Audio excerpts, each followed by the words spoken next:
এই ক্ষমা মানে কিন্তু এইটা না যে তাদের অপরাধ ক্ষমা। যখন আপনি গেলেন পরিদর্শনে, আয়নাঘর দেখলেন, আপনার প্রতিক্রিয়া কি? আপনার যদিও সেখানে অনেক যেমনটা আমরা শুনলাম যে অনেক চেঞ্জ এসেছে, অনেক ইমপ্রুভ করা হয়েছে, তারপরও দেখেন, যদি পরিদর্শনের কথা বলেন, গতকালকে আমরা যে জায়গাগুলোতে পরিদর্শনে গিয়েছিলাম এর সব কয়টি জায়গায় কিন্তু আমরা 2.5 থেকে 3 মাস আগে গিয়েছিলাম, এবং আমাদের কোনো কোনো সহকর্মী একাধিকবারও গিয়েছিলেন প্রয়োজনে।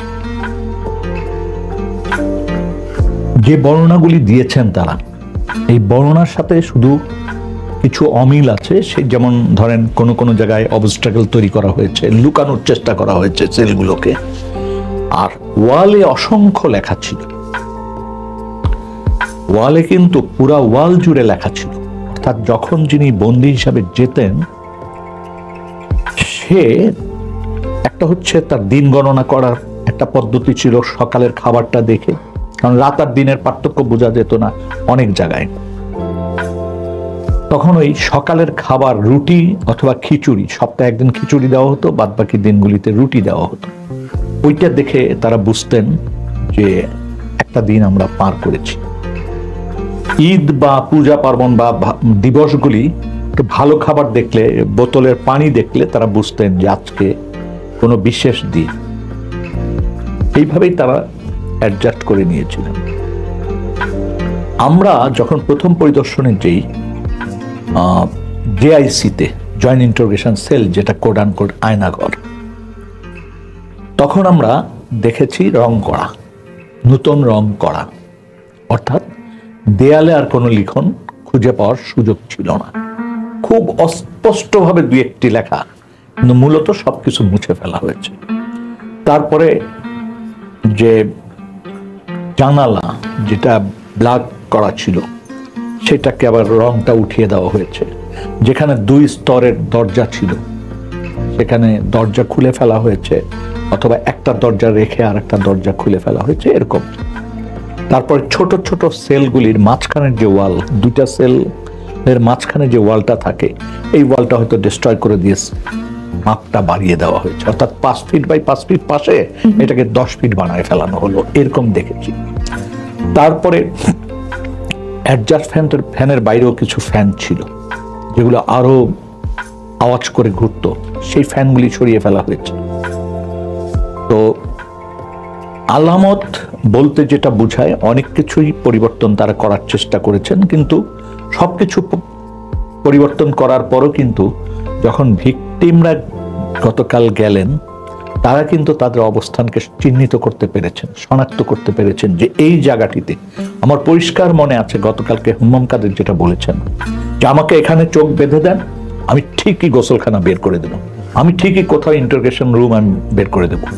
এবং তারা কিন্তু প্রত্যেকেই, যারা ওই আয়নাঘরে ছিলেন অর্থাৎ জেআইসিতে, তারা কিন্তু সফরকালীন মানে পরিদর্শনকালীন সময়ে তাদের অবস্থানকে চিহ্নিত করেছেন, যেখানে তাদেরকে ইন্টারোগেশন করা হতো সেই ঘরকে চিহ্নিত করেছেন, এবং সেই ঘরে যে শব্দ নিরোধক ব্যবস্থা ছিল সেটাকে খুলে ফেলার পর যে প্রমাণ থাকে সেটা ওয়ালে দেখিয়েছেন, এবং একটা কাঁচের ঘেরা অংশ ছিল, সেটার যে পার্টিশনগুলি খুলে ফেলা হয়েছে সেটার আলামত আমরা পেয়েছি, দেখেছি। এটা যেমন একটা দিক। আর একটা দিক হচ্ছে যে র‍্যাব 2 CPC 3 এক সময় এটা র‍্যাব 2-র হেডকোয়ার্টার ছিল আগারগাঁয়ে। ওখানে যে যে দৃশ্যটা আমরা দেখেছি, ছোট্ট ছোট্ট সেল, এবং একেবারে শেষ প্রান্তে সামনের দিকের সেলগুলি আপনি বুঝতে পারবেন প্রকাশ্যে রাখা হয়েছে, কিন্তু যেই সেলগুলিতে আসলে একটা ভয়াবহতা তৈরি করা হয়েছে, সেলেই যে মানুষ ওই সেলে ঢোকা মানেই হচ্ছে সে এক ধরনের নির্যাতন ভোগ করছে। এই জায়গাগুলিতে আমরা যখন প্রথমবার যাই তখন যে লেখা পেয়েছি, দ্বিতীয়বারে একই লেখা পেয়েছি, সূরা। তারপর কেউ লিখেছে আই লাভ মাই ফ্যামিলি, কেউ লিখেছে আমার দেশকে ভালোবাসি, নানান সূরা আছে, মসজিদের মিনার আঁকা আছে। তারপরে হয়তো কেউ কেউ অস্পষ্টভাবে তার মোবাইল নাম্বার লেখার চেষ্টা করেছে, যেমন একটা নাম্বার আমরা পেয়েছি, কিন্তু দুর্ভাগ্যজনক হচ্ছে ওই নাম্বারটির প্রকৃত মালিককে এখন আর পাওয়া যাচ্ছে না, কারণ 8-9 বছর আর 10 বছর আগের ঘটনা, এর ভিতরে হ্যান্ডওভার হয়েছে, পুরানা জিনিস আর পাওয়াও যাচ্ছে না। তারপর আমরা আশাবাদী হয়তো কোনো না কোনো ক্লু মিলে যাবে। তারপর দেখেন একটা জায়গায় যেটা টিএফআই বলে, টিএফআইতে আমরা গত বেশ কিছুদিন ধরে, তো এটা তো নতুন না, আজকে আমরা বলতে পারেন যে কমিশনে কাজ করছি, কিন্তু এই কাজটা তো অনেক দিন আগের থেকে আমরা শুরু করছি। তখন বন্দীরা যে কথাগুলি বলতো তখন আমাদের কাছেও না অবিশ্বাস্য লাগতো। যখন আমরা পরিদর্শনে প্রথম গেলাম তখন দেখলাম বন্দীরা যা বলেছেন তার চেয়েও ভয়াবহ জিনিস আমরা পেয়েছি। বন্দীদের রাখা হয়েছে, একজন বন্দী পুরা উলঙ্গ থাকতো। এটা একাধিক বন্দী আমাদেরকে বিভিন্ন সময় বলেছে। তারপরে একজন বন্দী সে চিৎকার দিত, সেটাও একাধিক বন্দী আমাদেরকে কিন্তু বলেছে। এবং আয়না ঘরে বিশেষ করে বড় ভাই, মেজ ভাই, ছোট ভাই শব্দগুলো ব্যবহার করত, সেটাও আমরা মোটামুটি বুঝেছি। এবং দেখেন ফ্যাসিস্ট কতভাবে যে মানুষকে, নিজ দেশের নাগরিককে নির্যাতন করেছে সেটা তো ভাষায় প্রকাশ করা যাবে না। এবং তারা রাজনৈতিক দল পরিচালনা করেছেন, তারা অনেকের জীবনের গৌরবোজ্জ্বল ভূমিকাও ছিল, কিন্তু সবকিছুকে তারা ম্লান করে দিয়েছেন তাদের ফ্যাসিজমকে চেষ্টা করতে যেয়ে। এবং কতটা ফ্যাসিস্ট হলে বাবার ফাঁসি মাত্র কয়েকদিন আগে উঠিয়ে নিল সন্তান, এবং সন্তান তার বাবার শেষ মুখটা দেখতে পারেনি। কতটা ফ্যাসিস্ট হলে যাদেরকে আমরা এখন পর্যন্ত খুঁজে ফিরি তাদের সম্পর্কে বলতে পারে যে ঋণগ্রস্ত হয়ে পালিয়ে গেছে, বা ভূমধ্য সাগরের সলিল সমাধি হয়েছে, বা এই ধরনের মন্তব্য করে জিনিসটাকে পাশ কাটানো বা হালকা করে দেওয়ার চেষ্টা করা। এরপর দেখেন শুধু যে নির্যাতন হয়েছে আয়নাঘর বা টিএফআই বা কোনো সিক্রেট, অন্য কোনো সিক্রেট সেলে, তা তো না, এর বাইরেও আমরা অনেক ঘটনা দেখেছি। এখানে এক সংস্থা তথ্য দিয়েছে, আপনার আমার মোবাইল ট্র্যাক করেছে, মানুষের ব্যক্তিগত কথোপকথন রেকর্ড করেছে, ব্যক্তিগত অবস্থান চিহ্নিত করেছে, তারপর সেটা অন্য আরেকটা বাহিনীকে দিয়েছে, সেই বাহিনী তাকে উঠিয়েছে, উঠানোর পর আরেকটা বাহিনীর কাছে দিয়েছে ইন্টারোগেশনের জন্য, সেইখান থেকে আবার দেশের বাইরেও পাঠিয়ে দেওয়া হয়েছে। কতটা ভয়াবহ যে বাংলাদেশ থেকে একটি লোককে গুম করে বছরের 1-2 বছর রাখার পর তাকে নিয়ে আবার বর্ডার এলাকায় নিয়ে যে আরেকটি দেশের বাহিনীর কাছে বা ইন্টেলিজেন্স এজেন্সির কাছে হস্তান্তর করে তার বিরুদ্ধে উল্টা অভিযোগ এনে দিল যে সে বিনা পাসপোর্টে প্রবেশ করার অভিযোগ। অথবা এটাকে কি আপনি কিভাবে ব্যাখ্যা করবেন যে দুই দেশের যৌথ মানবাধিকার লঙ্ঘন? দেখেন, যৌথভাবে গুম করা দুই দেশের, প্রথম হচ্ছে এটা মানবাধিকার লঙ্ঘন এবং এটা গুম, এনফোর্সড ডিসঅ্যাপিয়ারেন্সের যে ব্যাখ্যা সেটাই, এবং দুটি দেশের বাহিনী যুক্ত হয়ে যাচ্ছে। আমাদের একটা জিনিস মনে রাখা দরকার, এটা অনেকেই আমরা কিন্তু মিস করে ফেলছি। একটি সময় ছিল যখন সন্ত্রাসের বিরুদ্ধে যুদ্ধ এই নামে প্যাক্ট হয়ে কাজ করত। আমাদের দেশে MI6 কাজ করেছে, আমাদের দেশের ডিজিএফআই এর সাথে কাজ করেছে, আমাদের দেশের ডিজিএফআই এর সাথে আমেরিকান গোয়েন্দা সংস্থা কাজ করেছে, CIA এবং FBI এবং আরো বিভিন্ন দেশের। এবং আপনার মনে থাকার কথা যে বাংলাদেশ থেকে একাধিক ব্যক্তিকে কিন্তু উঠিয়ে নেওয়া হয়েছে, বাংলাদেশ থেকে উঠিয়ে নিয়ে তাদের বিমানে করে তাদের দেশে নিয়ে উপস্থাপন করা হয়েছে। এবং তখন বিচার চলাকালীন সময় কিন্তু ভিকটিম বলেছে আমাকে কিন্তু ধরা হয়েছে বাংলাদেশ থেকে। যদি দুনিয়ায় বিচার করা না যায়, উনি আল্লাহর বিচারের কথা বললেন, কিন্তু আমরা তো দুনিয়ায় অপরাধীদের বিচার দেখতে চাই। আপনি কতটুকু আশাবাদী ওই সরকার কি এটা পারবে? কি ধরনের চ্যালেঞ্জ আসলে সরকার ফেস করছে? প্রথম হচ্ছে, এক কথায় যদি আমার জবাব দিতে হয়, আল্লাহর বিচার তো অবশ্যই, দেশের বিচারও আমি মনে করি যে হবে। দেখেন, অপরাধীরা কিন্তু চিহ্নিত হয়ে গেছে ইতিমধ্যে, অপরাধ চিহ্নিত হয়েছে, অপরাধী চিহ্নিত হয়েছে, এবং আমরা ইতিমধ্যে দেখছি একটু সময় লাগলেও অপরাধীদেরকে কিন্তু আইনের আওতায় আনা হচ্ছে। যেমন অনেকে অনেকভাবে বোঝানোর চেষ্টা করে বা তাদের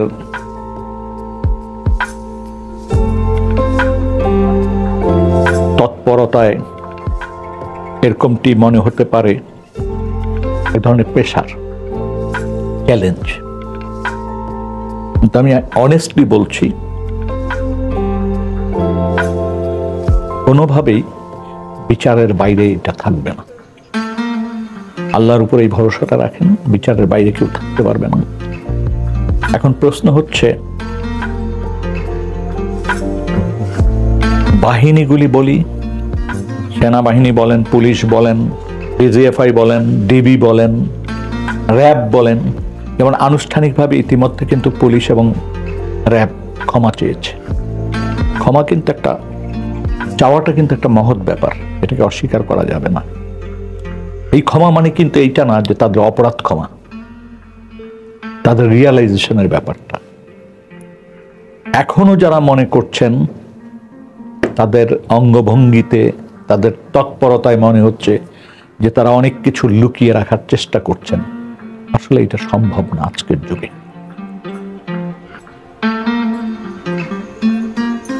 যেমন অনেকে এমনটিও বলার চেষ্টা করেছেন যে আমাদের কমিউনিটির ভিতরে এক ধরনের ঝাঁকুনি হচ্ছে, সমস্যা হচ্ছে।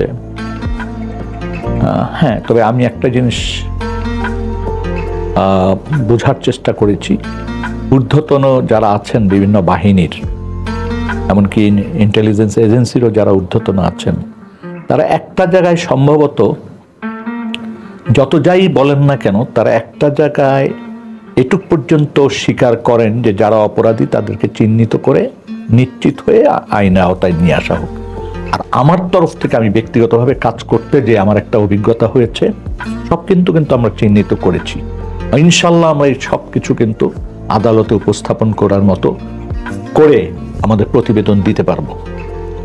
তার চেয়ে ভালো হয়। একটু প্রশ্ন রাখতে চাই এখানে, এখনো কিন্তু অনেকে নিখোঁজ, এখনো আমরা জানি না যে তাদের কি হয়েছে। তাদের আসবো, তার আগে আমি আপনাকে একটা জিনিস বলি। অপরাধ চিহ্নিত হচ্ছে, অপরাধী চিহ্নিত হচ্ছে, এবং অনেকে এখন মানে একটু জিনিসটাকে কিভাবে আবডাল করা যায় চেষ্টা করছেন, কিন্তু তাদের এই চেষ্টা সফল হবে না। কেন হবে না? তাদেরও মনে রাখতে হবে যে তাদের কমিউনিটির ভিতরেও কিন্তু এই কাজটিকে অধিকাংশ মানুষ সমর্থন করে না। আপনি বিশ্বাস করেন, আমরা 15 বছর কাজ করতে যে ভাই আয়নাঘর আমাকে চিনা লোকে, আমি তো আসমান থেকে পরে আয়নাঘর দেখি নাই, তাহলে আমাকে নিশ্চয়ই কেউ না কেউ চিনিয়েছে। আমাকে কে বলেছে যে আজমি সাহেব এখনো জীবিত আছে? ভিতরের মানুষ অথবা বন্দী ছিল এমন কেউ বেরিয়ে এসে? আমরা 2 দফায় খবরগুলি পেয়েছি, হুম্মামের ব্যাপারেও পেয়েছি, এ ব্যাপারেও পেয়েছি, তার ব্যাপারেও পেয়েছি যে আছে। এবং এই আছেটা প্রমাণ করা খুব কঠিন ছিল। মানে বিশ্বাস অবিশ্বাসের জায়গা থেকে কিন্তু ফ্যামিলিগুলিকে বলেছি আমরা যে তথ্যটা এরকম আছে। দেখেন, কাজ করতে যে অনেক মানুষের সহযোগিতা পেয়েছি, এবং এই সাম্প্রতিককালের একটা ঘটনা আমি এটা বলতে চাই। একজন লোক এসে আমার সাথে পরিষ্কার কথা বললেন। আমার প্রথম মনে হয়েছিল উনি আমাকে ট্রাপে ফেলতে চাচ্ছেন, কিন্তু ঘটনার যেভাবে বর্ণনা দিলেন সেটা কোনো ট্রাপ হওয়ার সুযোগ নেই। তিনি বললেন যে মোহাম্মদপুর এলাকায় একটা বস্তির নাম বললেন, ওর পাশের থেকে একটা বাড়ির থেকে ভোর রাত্রে, গভীর রাত্রে ঘেরাও দিছে, ভোর রাত্রে ওখান থেকে একজনকে উঠিয়ে নেওয়া হয়েছে, এবং তার নাম সে জানতো না। শুধু গাড়িতে উঠিয়ে নেওয়ার পর ওই ভদ্রলোক আজানের সময় বলছে যে আমি কোরআনে হাফেজ, আমাকে একটু নামাজ পড়ার সুযোগ দাও। ওই গাড়িতে যারা ধরে এনেছে তারা শুধু পরিচয়টুক জানতে পেরেছে যে উনি একজন কোরআনে হাফেজ, নামটাম জানতে পারেনি। এইটা তাদের মনে গেঁথে গেছে। একজন পরবর্তীতে আমাকে বলল, ভাই আমি এই লোকটির অবস্থান মানে পরিচয় বের করার বহু চেষ্টা করেছি, সর্বশেষ এই মাত্র 15-20 দিন আগে কর্নেল হাসিনের মাধ্যমে